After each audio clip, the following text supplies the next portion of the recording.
Good morning. Welcome to Virtual Home Instruction Day 4. Again, great day yesterday. People were communicating. I had a video chat with someone who was confused on the Ed puzzle and then the questions afterwards. So again, keep up the communication. Very good. Today is going to be the same format as Tuesday was. So we're going to be taking a look at the final two periods of Roman expansion, the final years of the Republic, and the beginning of the Empire, where the Republic is no longer and they have an emperor.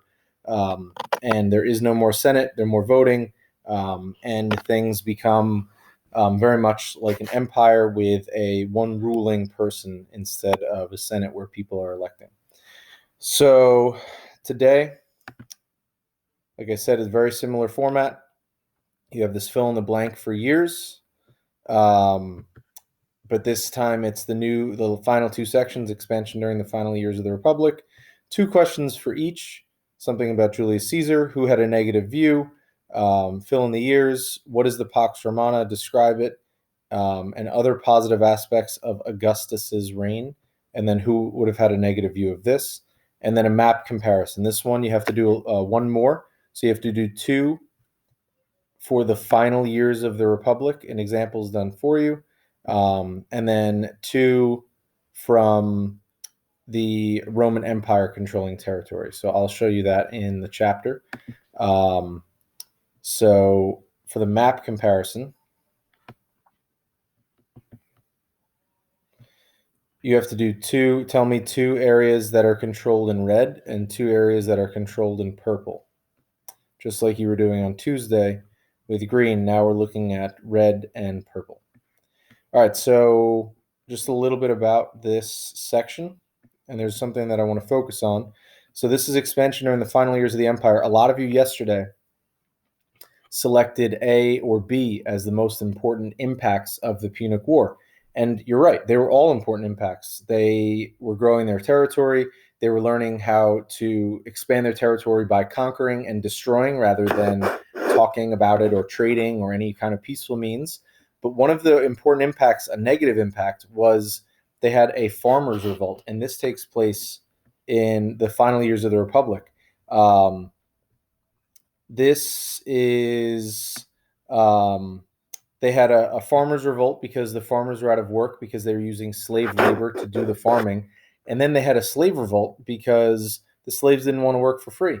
So they had a really bad problem on their hands, and their allies were resenting them for having to pay more taxes. They had to put down slave revolts, like I said. There's this famous slave Spartacus. There's a movie called Spartacus, and it talks about the slave revolt. This is the one of the first, and I think it's the only successful slave revolt in the history of the world, where people where they rebelled about being slaves and they were no longer slaves afterwards. Didn't happen really anywhere else, where the slaves took control and won their freedom. So it's a pretty cool story, and they have a movie about it. This is also where there is some fighting with the rulers. We had the first triumvirate, which is a ruler of ruling by 3 people. Tri means 3. Julius Caesar, Pompey, and Crassus. And they are not getting along, so there's a civil war involving them. You're going to read about that. Some people want to expand one place. Pompey wants to expand somewhere else. And there's a lot of fighting between those 2 as well. So there's a lot of problems here. Tomorrow, we're going to be looking at the costs and the benefits of expansion. And this is definitely some of the costs, where you have these slave revolts, you have these farmer revolts, and you have Caesar and Pompey and Crassus not getting along. So you have the leaders are not getting along, and neither are the people aren't happy either. The poor people, the slaves, the farmers. There's a lot going on here. So make sure you read this carefully. Again, the activity is not that hard and not that long. So really spend your time reading. That was clear on Tuesday. Some of you were answering really, really short, simple answers and not showing me that you were doing the reading. So make sure you're doing that reading, because on Friday, tomorrow, you're going to have to do a flip grid where you explain a little bit more, and I'm going to be grading that based on your explanation of did the costs outweigh the benefits.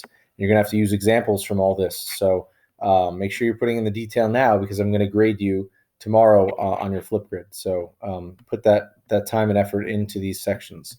Also, I'm putting comments, so make sure that you go back and look at those comments. Some of you were concerned yesterday with the Edpuzzle.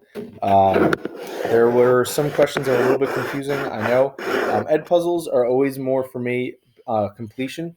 Unless you're like totally bombing it, like you got every single question wrong, or like you got one or two questions right out of all of them.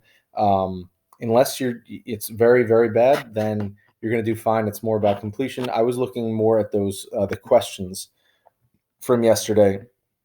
The question from yesterday, and not so much your answers on Edpuzzle. So yeah, all right. In the final section, Rome becomes an empire, and now they are going from 44 BCE, so before zero, and now they're entering the Common Era. So they're now counting up towards the year that we're in now. They enter 14 CE. This is when they become an empire. They expand much more, but there's many more wars. Here we have different emperors are in charge, and the Senate is giving them the title Augustus, which means revered or honored. And Octavian is Rome's first emperor. So they get into the actual like crowning of an emperor and giving full control away from the Senate. So this is a really important part, because the Roman Republic has totally finished and totally been wiped out at the Senate's own choice. They are choosing to give that power away and giving it to Augustus. And this is probably one of the most important parts. During this time, a very famous period comes about called the Pax Romana, which is Latin for Roman peace, or Pax meaning peace, Romana meaning Roman.